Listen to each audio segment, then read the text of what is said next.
अस्सलाम वालेकुम दोस्तों, मैं हूं आपका दोस्त मोहम्मद जमाल और आप देख रहे हैं MJ स्टूडियो। उम्मीद करता हूं आप सब दोस्त अब आप ठीक होंगे। सऊदी अरब के हवाले से एक और नई वीडियो लेकर आपकी खिदमत के अंदर हाज़िर हूं।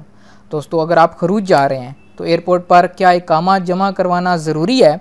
बहुत से लोग इस मामले में कन्फ्यूजन का शिकार हो जाते हैं कि इकामा तो कफ़ील ने ले लिया है, इकामा कंपनी ने रख लिया है या इकामा जवाज़ात ने जमा कर लिया है, अब इकामा हमारे पास नहीं है तो क्या और एयरपोर्ट पर खरूज जाते वक्त मसला होगा या इमिग्रेशन वाले इकामे का पूछेंगे? तो बहुत से लोग इस वजह से परेशानी का शिकार हो जाते हैं। तो आज की मेरी वीडियो आपके इसी सवाल का जवाब देने के लिए है और ऐसे तमाम लोगों की परेशानी ख़त्म करने के लिए है जो ये कहते हैं कि इकामा हमारे पास नहीं है और हम खरूज नहाई जा रहे हैं, हमें क्या तरीक़ाकार इख्तियार करना चाहिए। तो आज की इस वीडियो को आप आखिर तक ज़रूर देखिए ताकि आपको भी इस मालूमात से आगाही हासिल हो सके।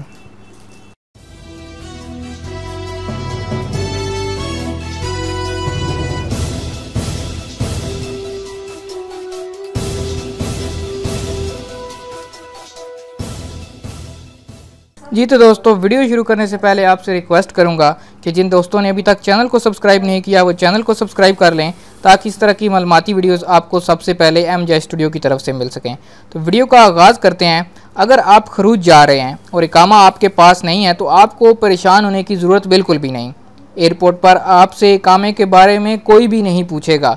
अगर कोई पूछता है तो आपने उसको ये जवाब देना है कि इकामा, अगर आप कंपनी के साथ काम करते हैं तो आपने कहना है कि इकामा कंपनी ने रख लिया है, या अगर आप कफ़ील के साथ काम करते हैं तो आपने कहना है कि इकामा मेरा कफ़ील ने रख लिया है।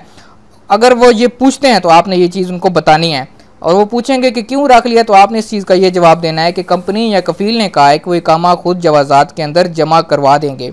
वैसे तो होता ये है कि जिन लोगों के पास इकामा या पासपोर्ट होता है वो जब इमिग्रेशन काउंटर पर जाते हैं तो अपना इकामा और पासपोर्ट दोनों इमिग्रेशन ऑफिसर को देते हैं।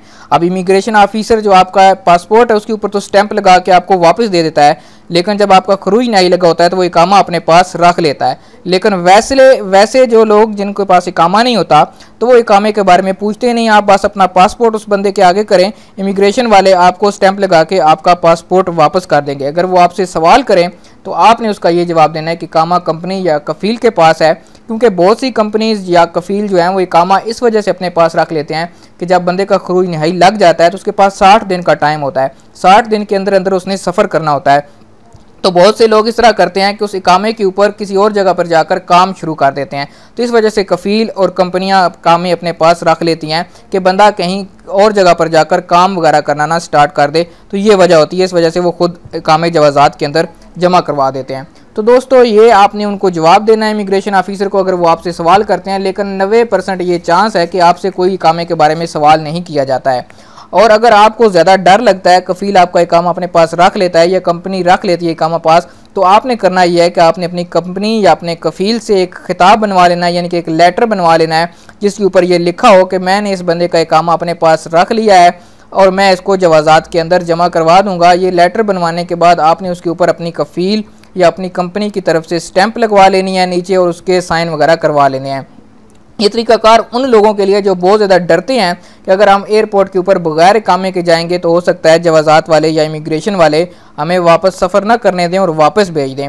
वरना इस तरह का कोई वाक़या नहीं होता कि आपको इकामे की वजह से रोक लिया जाए या इकामे की वजह से सफ़र ना करने दिया जाए, क्योंकि जब खरूज नहाई लग जाता है तो आपका इकामा जो है वो सिस्टम से ख़त्म हो जाता है, उसकी कोई वक़्त नहीं रह जाती है, वो सिर्फ एक कागज़ का टुकड़ा होता है, वो कहीं भी पड़ा रहे इस चीज़ से उनको कोई फ़र्क नहीं पड़ता है। उम्मीद करता हूँ ये तरीकाकार आपको समझ आ गया होगा कि किस तरह इकामे के बगैर एयरपोर्ट पर जाना है या उसके हवाले से क्या परेशानियाँ हो सकती हैं। तो इस वीडियो के अंदर आपकी तमाम सवालों का, आपकी तमाम परेशानियों का हल दे दिया गया है। अगर इसके बाद भी अगर आपको कोई कन्फ्यूजन हो तो आप इस वीडियो के अंदर कमेंट करके आखिर में आप उस सवाल पूछ सकते हैं, उसका उम्मीद बख्श और तसल्ली बख्श जवाब आपको दे दिया जाएगा। दोस्तों, आज की ये वीडियो थी, इसको ज़्यादा से ज़्यादा शेयर करें ताकि तमाम लोगों तक ये इन्फॉर्मेशन पहुंच सके और तमाम लोगों का भला हो सके। और जिन दोस्तों ने चैनल को सब्सक्राइब नहीं किया वो चैनल को भी सब्सक्राइब कर लें ताकि इस तरह की सऊदीया के बारे में ताज़ा तरीन मालूमात आपको MJ स्टूडियो की तरफ से मिलती रहें। वीडियो देखने के लिए आप सब दोस्तों का शुक्रिया। अस्सलाम वालेकुम व रहमतुल्लाह।